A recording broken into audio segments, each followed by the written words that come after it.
Perusahaan farmasi besar membagi dividen keuntungan mereka tahun ini mendekati angka 500 triliun rupiah. Maka saya secara pribadi berkomentar, ini benar-benar kemufakatan jahat mereka ini. Memainkan penyakit yang ditimbulkan oleh COVID. Dajjal benar mereka itu, beserta kaki tangannya yang menjajakan kesehatan demi keuntungan keuangan. Siapapun yang ambil untung cuan dari proyek bansos dan obat-obatan atas nama kemanusiaan secara berlebihan, bahkan menginjak hak orang lain dan menyebarkan penyakit yang namanya COVID, mereka aslinya Dajjal. Kita ke India dan Amerika sebentar sekarang. India jumlah populasinya 4 atau bahkan hampir 5 kali Amerika, di mana Amerika saat ini terpapar COVID sudah mencapai 32 juta manusia atau mendekati 8% jumlah populasi di Amerika. Ditambah strategi vaksin di Amerika, bisa jadi herd immunity di Amerika sudah mencapai 50% populasi. 8% populasi terpapar COVID, 40% divaksin. Saat ini terbukti data terpapar COVID melandai turun tajam di Amerika saat ini.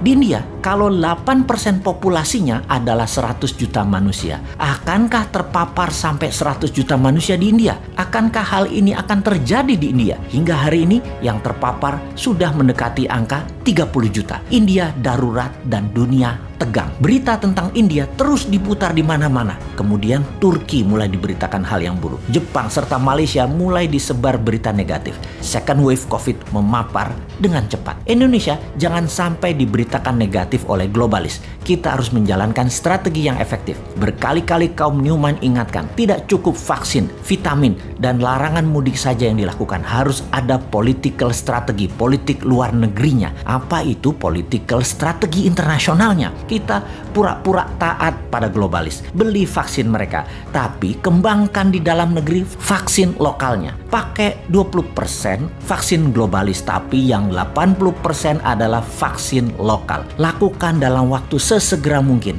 Tahun ini harusnya memvaksin 100 juta penduduk dan tahun depan 2022 harus bisa 100% penduduk. Semua ini bisa dilakukan dengan strategi printing money berbasis alat kesehatan underlaynya. Mohon jangan hutang lagi. Kalau menterinya minta hutangan, tolong ganti aja tuh menterinya. Jangan sampai ada 10.000 triliun rupiah hutangnya di akhir masa jabatan. Masa orang baik populer dapat gelar raja hutang sih? Janganlah. Menteri yang baik, pendukung kerja beliau menyarankan hutang, janganlah. Stop berhutang. Oke deh, kalau memang bisanya ngutang, nggak bisa buat uang, ya mbok ngaku saja. Kita bantu deh mengatasi ekonomi dan COVID. Untuk hal ini, Newmind setuju. Lebaran dengan Zoom dan video call. Kali ini kami setuju, tapi tidak tahun depan. Tahun lalu kami sudah setuju. Karena tidak perform dengan baik tahun ini, kami masih sabar. Kami sebagian aja yang pulang kampung, tidak pulang mudik. Benar, untuk memutus mata rantai COVID yang terbaik adalah batasi pergerakan manusia. Jadi kaum Newmind mendukung tahun ini tidak mudik, tidak pulang kampung, dan tidak berwisata hingga akhir bulan Mei 2021. Kami dukung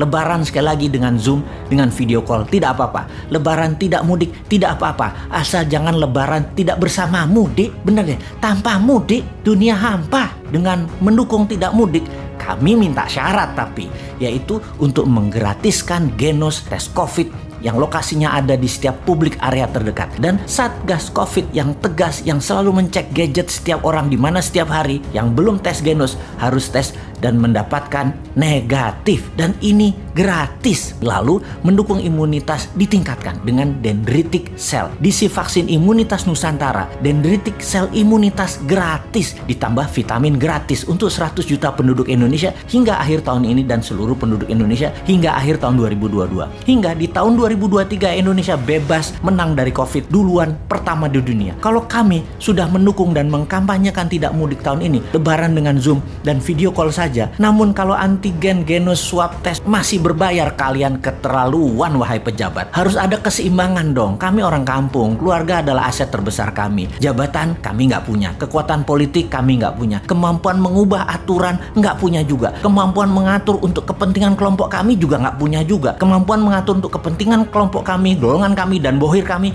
juga nggak punya. Jadi keluargalah yang kami punya. Kami bisa bersabar satu kali lagi, tapi sebagai balasan Genos gratis, swab test gratis, antigen gratis, kemudian imunitas gratis, vitamin gratis. Setuju?